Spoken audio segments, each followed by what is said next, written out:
Bem-vindo ao terceiro episódio do SEO Game Show, onde nós testamos o conhecimento e agilidade dos nossos convidados para responder perguntas não tão difíceis em SEO, mas eles precisam ser muito rápidos. Funciona assim. Cada convidado deve responder 5 perguntas no estilo Kahoot. É tipo um show do milhão. Eles têm 30 segundos para responder cada pergunta. E quanto mais rápido responderem, mais pontos eles fazem. O máximo de pontos por pergunta é 1000 pontos. Então, responda o mais rápido possível para não ficar por último. Se você viu os outros episódios, você já sabe, cada temporada vai ter 5 participantes e nessa temporada nós vamos fazer uma doação do nosso próprio bolso, eu e o Paulo, de R$500 para uma instituição que esteja ajudando as pessoas no Rio Grande do Sul. Para as próximas temporadas, a gente está procurando patrocinadores em português, em inglês e no mundo todo. Então, se você achar interessante, vem conversar com a gente. Beleza. Então, eu vou começar a compartilhar a tela e aí a gente vai poder apresentar o nosso convidado de hoje, um convidado muito especial.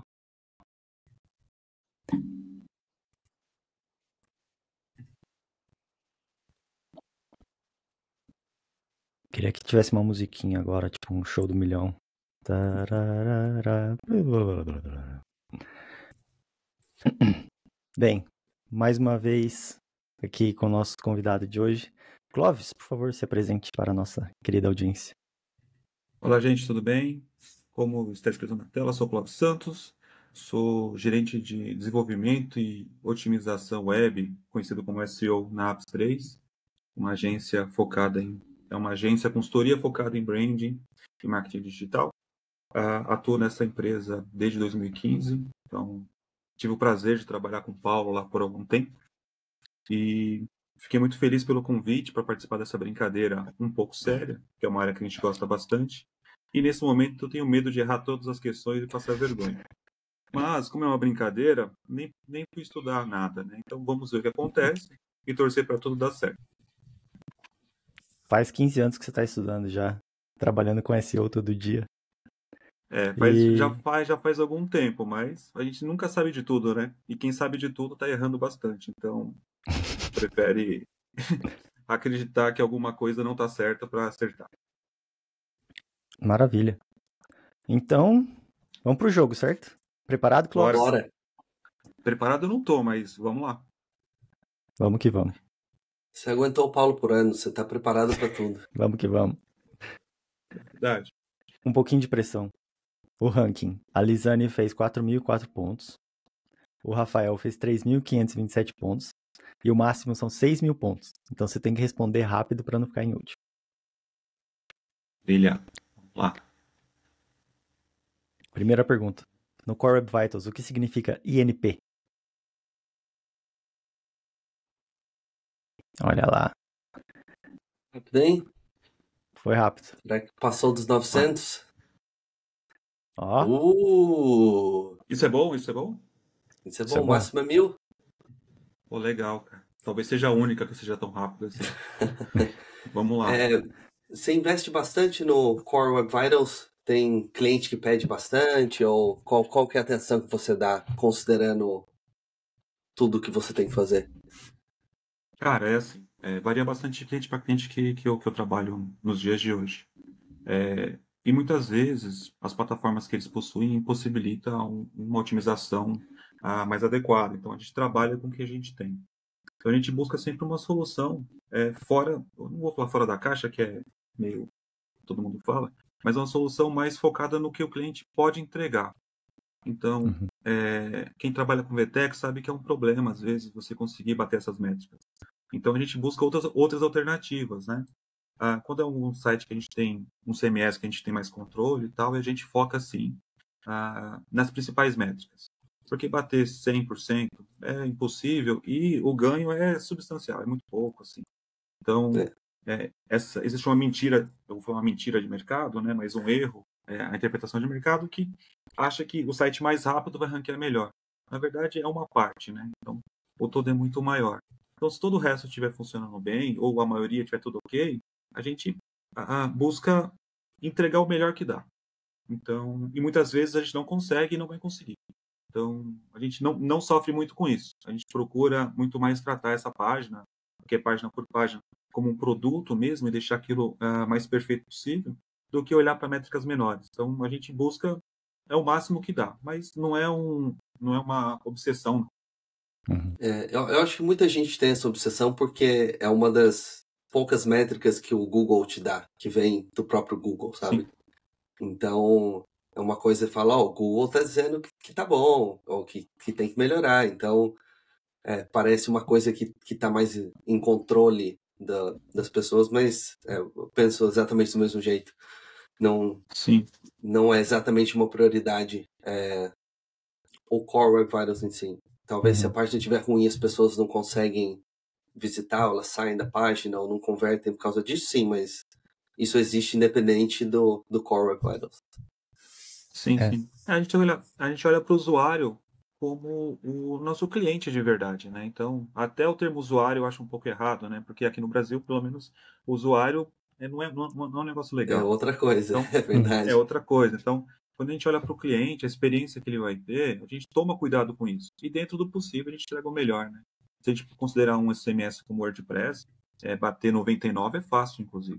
Só que você tem que estar disposto a isso. Ter um servidor bacana, uma entrega legal, tal. Você tem grana para segurar isso? Se for um site institucional, ok. Agora, se é um site um pouco maior, você precisa investir uma grana um pouco maior. E a maioria da galera não está muito afim disso. Só quem é empresa mesmo que tem ali o core do negócio dela depende de uma visibilidade web. Fora isso, a gente trabalha com o que a gente consegue mesmo. É um fator de desempate também, né? Se o seu site é muito lento, você vai ser desempatado para baixo. E se o site é muito rápido, vai ser desempatado para cima. Mas no fim do dia, se o seu produto é muito ruim, não tem Core Web Vitals que te salve. Então, Isso aí. mas vamos lá. Vamos lá, próxima. Tá indo bem. Próxima pergunta, Clóvis. Em HTML, Em qual é a cor FFFFF?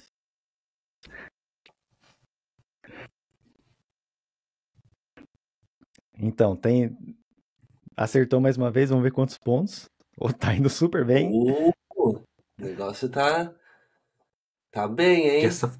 essa aqui foi o curso que eu fiz, né? De programador web. Então, eu me lembro dessa dica do professor.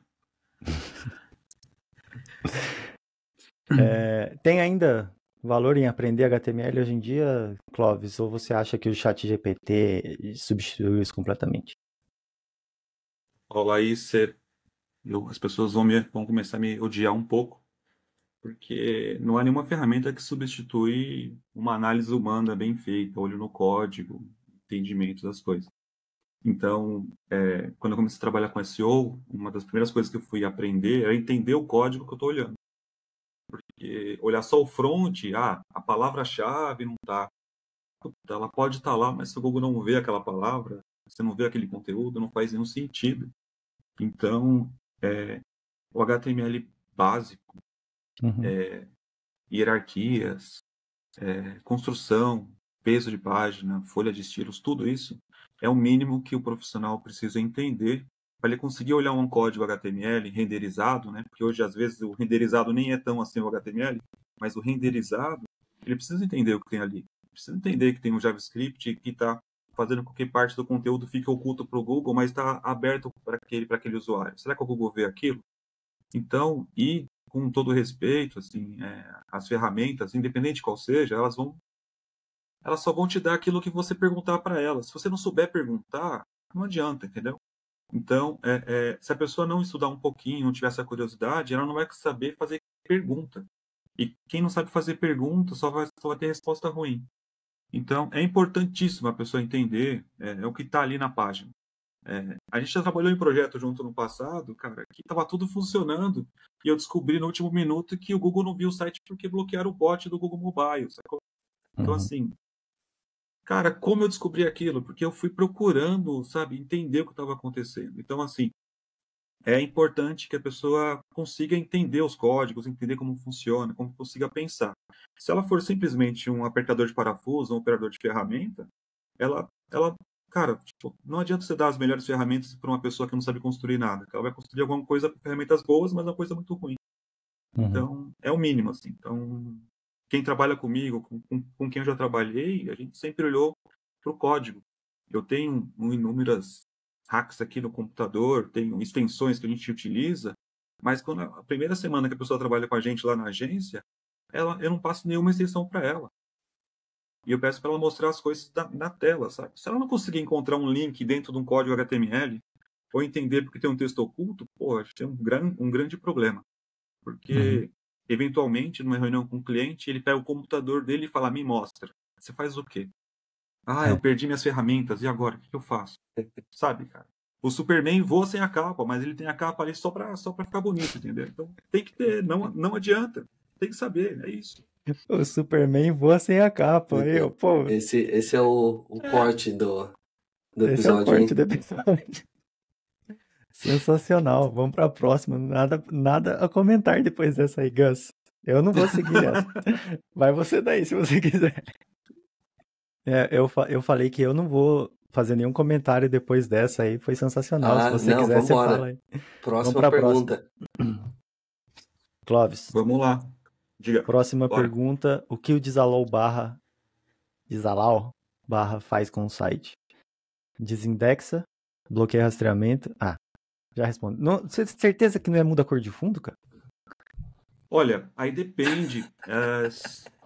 A folha CSS, se ela está inline ou se ele colocou externo. Aí varia um pouco, né? O cara E conseguiu depende achar uma da resposta hora ainda, também. cara. O cara achou um depende. Ele achou um depende nessa pergunta. Bem, que acertou a gente sabe quantos pontos ele fez. Olha lá. Ô, Ó, né, eu acho que já passou o Rafael. Se vai passar a Lisane, vamos ver. e Rafael fez 3.400, hein? Não passou ainda, não. Não, aqui tá Não, verdade. fraco. Estamos na terceira questão ainda. Não, tá indo bem, tá indo muito bem. Falando em bloquear no Robots, Clóvis, conta a verdade. Diga. Já pegou algum site de cliente seu ou algum site que você mesmo fez que foi pro ar com o Robots bloqueando tudo sem querer? Eu já vi diversos. Muitos. Inclusive, tem um caso engraçado de uma pessoa que... Não, eu vou bloquear o site aqui porque tá rastreando demais, tal. E aí, do nada, ele falou, não, meteu um barra lá. E aí ele falou, não, mas eu quero... porque parâmetros de URL, não sei o que e tal. E aí o cara conseguiu bloquear todas as campanhas que estavam rodando, porque ele colocou um Zalo lá e não especificou qual que era o agente específico. Então, assim... E também, Paulo, existe uma diferença que as pessoas às vezes não entendem, que é rastreamento e indexação. São coisas distintas, né? Então, eu bloqueio, eu coloco no index e coloco o Disal, barra. Eu bloqueio em um e bloqueio no outro. Aí fica aquela coisa maluca que ninguém sabe o que está acontecendo. Enfim, é muito comum isso acontecer, cara. Recentemente, a gente atendeu um grande varejista por algum tempo. E aí depois o contrato encerrou, aquelas coisas que acontecem sempre, né? Mudança, concorrência. Passou algum tempo, a home do cara desapareceu do Google. Desapareceu e eu vi por acaso. E basicamente fizeram um facelift da home dos caras, subiram para produção e subiram o robots que estava lá em stage junto. Cara, eu falei, como os caras fazem isso, tá ligado? E simplesmente desindexou a home. A sorte, por ser um grande varejista, qualquer palavra-chave com o termo de marca dele entrega. Então, ele estava entregando uma página secundária? Estava, mas estava funcionando. Mas para você ver que, às vezes, o não conhecer como as coisas funcionam e, às vezes, a falta de cuidado faz com que você tenha alguns prejuízos, né? E o arquivo robots, para algumas pessoas, tem gente que nem sabe que ele existe. Então, o que está escrito lá, tanto faz. Então, assim, eu tenho um cuidado, tenho um medo que isso aconteça com os projetos que eu toco lá na agência, que a gente desenvolveu lá uma pequena ferramenta que a gente coloca os nossos sites e ela vai validar se o robots foi alterado e quando foi alterado.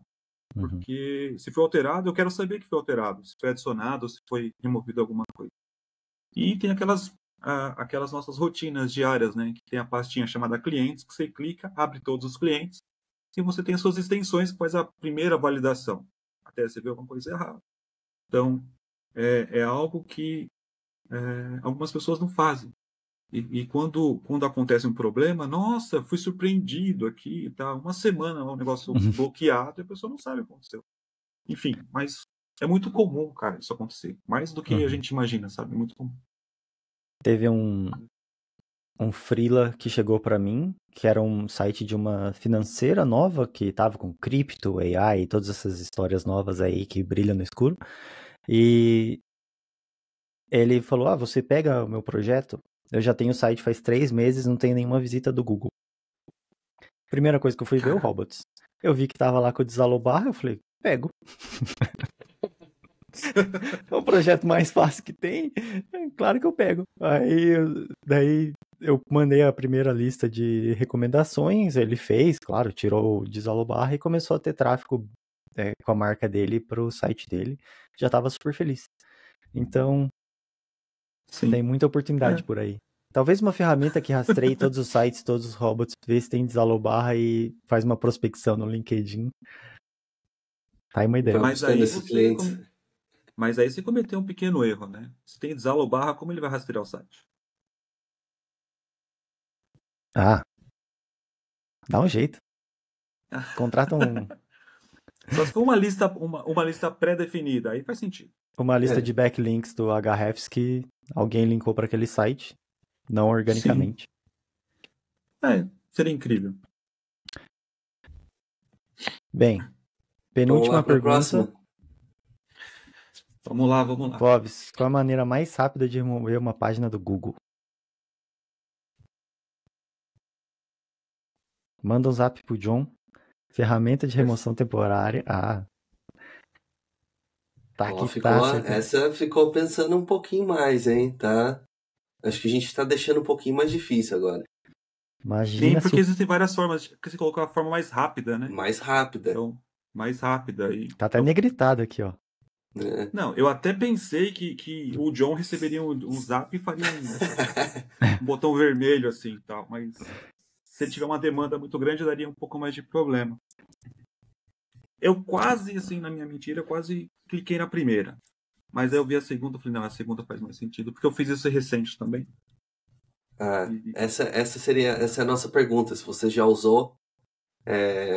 Eu nunca usei. Eu sei que tá lá, existe há muitos anos, mas nunca usei.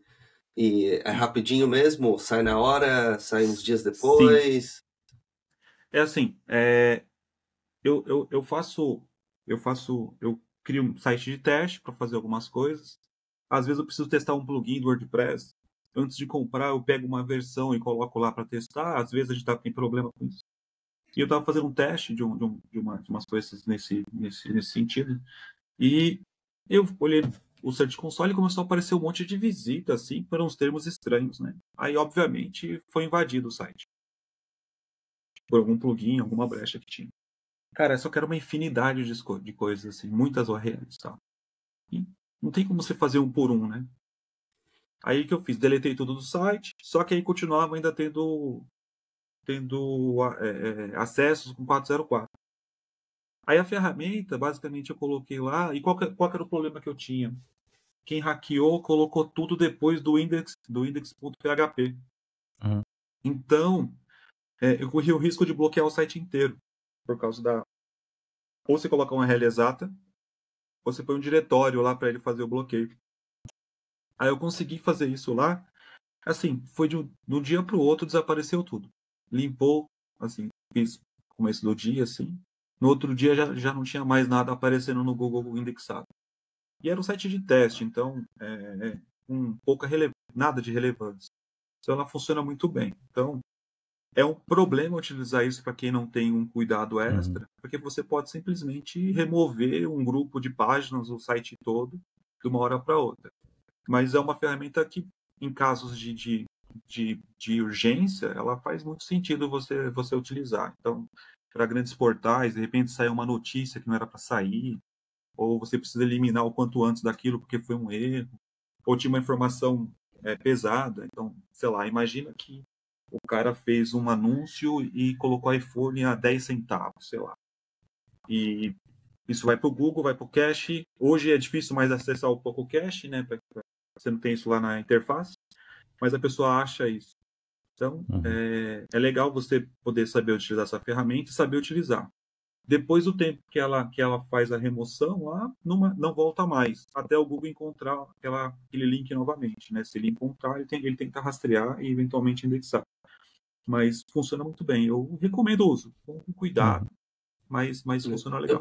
Eu pensei que voltava depois de um tempo, porque até o nome é remoções temporárias, não é? Não tem um período? Se a gente partir da premissa que o Google tem que encontrar aquela URL em algum lugar, então, se você não tiver ela mais no seu link no seu site, no seu sitemap, por exemplo, e não tiver link externo, dificilmente ela volta. É uma boa ideia. Qual que é a solução, né? Aí tem algumas coisas aqui, a gente pode entrar numa seara muito maior, mas algumas pessoas vão tentar colocar um desalo, colocar lá no Robots, que eu não aconselho, por sinal, porque você mostra para a pessoa que aquela página existe, então não faz sentido. Eu faria o bloqueio, e já recomendei fazer o bloqueio, pelo header HTTP do site, então você coloca no index lá, ou você coloca lá para dar um erro 500. Então, bateu naquela URL, deu erro 500, o Google nunca mais procura por ela. Enfim, então, ou um 410, né? Mas normalmente o erro 500 funciona melhor porque o bot já dá meia volta ali rapidinho. Aí depende muito. Mas se ela não tiver link e não tiver nenhum lugar para o Google achar, dificilmente ela vai voltar. É bem útil também, num caso que a gente teve uma vez, o cliente queria tirar um dos site links quando pesquisava pelo nome da marca, tinha uma promoção que estava lá 70% Black Friday e tal. E aí tinha acabado a Black Friday, ele queria tirar aquele site link, mas o Google que escolhe os links que aparecem embaixo do nome da marca, né? Aí Esse é um caso interessante, A gente tirou temporariamente, a página ainda era acessível, e aí depois que a Black Friday voltou, aquela página já não era mais relevante, ela não voltou pro site link. Sim, interessante. Então, esse é um caso que eu não tinha pensado antes. Se quiser dar aquela reindexada, né, dá uma forçadinha no Search Console para ver se o Google entende que ela faz sentido ainda e ela acaba voltando. E link interno e tudo mais. Clóvis. Boa. É a última, hein? Racha?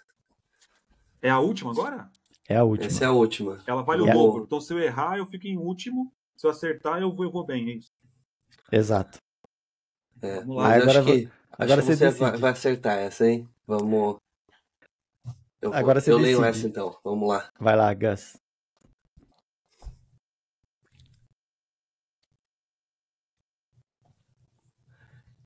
Meta Robots Content None no Google é o mesmo que... Rápido demais, que isso? Meu Deus. Acho que temos o vencedor. Vai ser difícil bater esse homem, hein? E aí? Que acertou, a gente já viu. Vamos ver quantos pontos ele fez. 3. Obviamente você tá... Não, só vai aparecer você, só tem você hoje. Que é isso? Que é isso? Ele fez o que? 89%? 90% dos pontos. Caraca, Paulo, ter aquelas aulas contigo me trouxe um futuro muito melhor. Você percebeu isso? Você vê, e essas perguntas foram as mesmas que eu botei pro Paulo, cara. Só que ele errou todas. Mentira! Falasse. Mentira. Essa última eu coloquei. Essa última eu errei. Não lembro o que você falou. Eu só aprendi porque eu fiz errado uma vez. Bem, vou parar aqui de compartilhar. Mas temos um novo líder. Sigam o líder, como diz o pessoal do... Bicho. Isso aí chama... As perguntas são razoavelmente interessantes, não fáceis, nem tão difíceis assim. Mas a dificuldade é eu encontrar os botões, que eles são longe. Eu coloquei na outra tela para poder ver aqui, então tá meio longe. A tela dele é de 49 polegadas, aí... o botão fica um pouco longe, então você não consegue ter essa possibilidade de clicar tão rápido assim. Mas foi bastante legal isso, hein? Gostei bastante. E essa última pergunta aqui eu achei a pergunta inteligente, inclusive. Bastante difícil, inclusive, tá? Uma tinha que valer mais pontos, né? Essa aqui, eu já fiz essa pergunta em entrevista. Oh, 90% das veja só pessoas nunca você. responderam certo. Ó, eu Hoje já eu ia ser responderia contratado. certo, depois de ter feito errado. Isso aqui é muito parecido quando o robot dá erro 500, né? Então, o que acontece com o site? O que o Google faz? Então, dificilmente as pessoas respondem isso de forma rápida e corretamente. Uhum. Então, e é difícil ver esse tipo o nome, né? Quase você não vê. É mais fácil você ver um site que não tem essa meta do que ter uma meta assim. Então, e já peguei site com esse problema também. Então, coisas de diagnóstico que a gente vai fazendo ao longo do tempo, aí você vai guardando essas informações, assim, facilita Uhum. bastante. Essa do É. Robots 500, eu perguntei pro pessoal em Brighton, na palestra, todo mundo errou. Todo mundo achou que nada aconteceria É o que eu e... chutaria também. Sendo sincero, não saberia essa resposta. É, É que assim, é, a questão lógica para mim nessa questão, qual é o raciocínio, né, para essa questão? É que ele é o primeiro arquivo que o Google rastreia. Se o Google tenta rastrear esse arquivo da erro 500, todo o resto não deveria existir, porque está dando erro 500. Então o servidor está bloqueando, aconteceu alguma coisa. Se dá uhum, 404, ele só não existiu, então está tudo bem. Ele pode existir outras coisas. Só não existe uma regra que o Google deva seguir, ou qualquer outro buscador.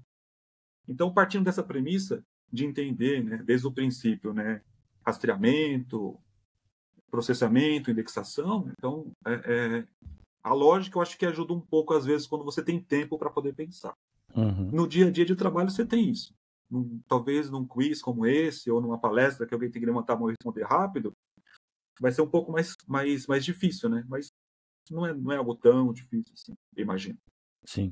E só para esclarecer, para quem não assistiu a palestra e porque a gente ainda não falou, quando o robot está dando erro 500, o Google para de rastrear aquele site por 12 horas, volta, checa de novo, e se isso acontecer por 30 dias, daí o site é desindexado, como se o site tivesse sido...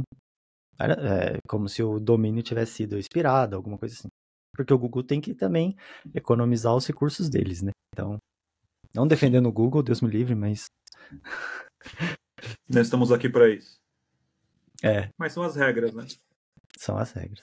É a regra do jogo. Eles têm uma empresinha legal, eu acho. Deve fazer dinheiro. Deu certo por enquanto, Andando né? bem. Vamos ver agora. Vamos ver agora, né? Se vai continuar dando certo aí. Esse negócio de colocar a resposta como chat que eles estão fazendo com o Gemini lá.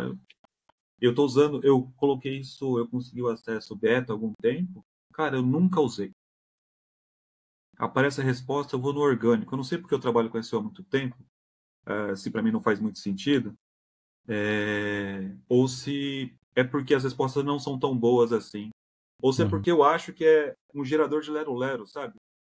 Cara, eu quero uma resposta direta e eu vejo um puta de um textão escrito, cara. Parece que o Google tá fazendo tudo o que ele falou pra gente não fazer. Não fazer. Não fazer. E é o que ele faz hoje. Eu trabalhei muito tempo com monetização, né? Então, era SEO de guerrilha que eu falava. E a gente tinha que posicionar anúncio para ter cliques, CTRA, tal, estratégia para ter cliques maiores, tá? Com valor maior. E hoje você entra no Google, faz a pesquisa, a primeira dobra inteira é anúncio. 4 anúncios, Uhum. você pega uma dobra inteira do site. E antigamente não, era proibido fazer isso, né? Você tinha aqueles made for AdSense. Então Uhum. o cara metia um puta do anúncio na telona inteira, você tinha que fazer um scroll para achar o conteúdo. Você arrebentava de ganhar dinheiro com clique. Aí o Google foi lá e picotou isso. Aí agora ele faz isso, Sim. porque ele sabe que dá certo. Então a Bem, gente ele viu que não dava tem muito para certo, onde né? correr. Né? Bem, foi sensacional esse episódio. Clóvis está na liderança. Queria mais uma vez agradecer ao Clóvis e ao Gus por mais esse episódio que foi muito legal. A conversa também foi Muito muito massa. boa. Clóvis, algum recado final aí para nossa audiência? Alguma página para eles seguirem, saber mais de você ou contratar Ah, vocês como uma agência? vamos lá. As premissas mínimas, né? Que para mim e para onde eu trabalho e para que eu vivo, SEO não é palavra-chave link, pelo amor de Deus, esqueçam isso ou não olhem só para isso. Então, é o primeiro e único conselho que eu posso dar. Então, não é só palavra-chave, não é só link. Estudem mais. sabe? Pensem um pouco mais, sabe, cara? Porra, pesquise. Sabe a história do HTML? Pega uma página lá, olha o código, tenta entender o que tá ali. Porque se você quiser entender de SEO, que a gente chama SEO raiz, que a galera fazia, entendia, construía, fazia a coisa mais legal, você tem que saber disso. Se você vai focar só em construção de conteúdo, você não precisa disso. Você vai fazer um conteúdo lá e tá tudo bem. E algumas pessoas me conhecem, eu já falei, inclusive meu antigo diretor, eu falei para ele, a pessoa que falou que conteúdo é rei, merecia ir para guilhotina, porque essa maldição fez com que todo o resto fosse esquecido. E 90% das pessoas que falam isso entendem que conteúdo é texto e não é só texto. Então, a gente vê cada vez mais páginas com 5.000 palavras, 10.000 palavras, que tem um monte de conteúdo, mas não tem informação. Então, a gente fica correndo atrás do rabo, sabe? Assim, cachorro correndo atrás do rabo. Então, assim, pensem um pouco, cara. A ferramenta é boa, ela deve te auxiliar, ela não deve fazer o seu trabalho. Então, busquem por isso, porque vocês vão ter mais sucesso. E para quem tem negócios pequenos, médios e até grandes, olhem os profissionais que vocês estão contratando, as agências que vocês estão contratando, com um olhar um pouco mais crítico também. Porque, eu faço isso, eu faço aquilo. Aqui no Brasil, né? Então, vocês estão fora, vocês têm uma experiência maior que a minha, internacional. Mas aqui no Brasil virou, cara, parece feira, sabe? Eu entrego mais, mais e mais e mais, só que não entrega resultado. E não são resultados perenes. Uhum. Tem uma máxima que o cara vai lá, faz um projeto numa empresa, fica 1 ano e sai. O projeto subiu, ele ganhou status, tal. Aí ele sai, 3 meses depois cai. Porque ele não fez algo perene. Ele fez algo para ser sazonal. Só que quem contratou essa pessoa, essa empresa, não ligou para isso. Fez um contrato de 12 meses, está tudo bem depois, sabe? Então, assim, pelo bem do nosso mercado, pelo bem da empresa que você representou, a sua empresa, tome um pouco mais de cuidado com isso. Uhum. E se precisar da gente, Clóvis Santos lá no LinkedIn, o site da empresa que eu trabalho, que é apps3.com e .com.br. Fiquem à vontade em pedir um papo com a gente lá, tem uma equipe bastante grande, não só na área de SEO, mas toda no 360 do marketing digital, desde a construção da marca, pesquisa de marca e tudo mais, a gente tem uma equipe bastante 360, então fiquem à vontade lá. Mas se quiser só bater um papo, meu LinkedIn tá lá, é só chamar que a gente bate um papo. Sigo e Maravilha. recomendo. Boa. Clóvis, obrigado pelo seu tempo, pelas respostas. Acho que vai ser difícil bater em você, mas tem mais 2 ainda nessa temporada, então vamos ver. Bora. Depois a gente faz um desempate. Aí vocês dobram a doação, sabe? De 500 já vira 1.000. Vamos ajudar. Aí fica tudo bem. Olha, Apps 3 oficializa o patrocínio. Já pensou? Seria incrível. Seria incrível. Sensacional. Muito obrigado, gente. Se inscrevam no Valeu. canal do YouTube e nos vemos no próximo. Até mais. Até mais. Valeu. Falou.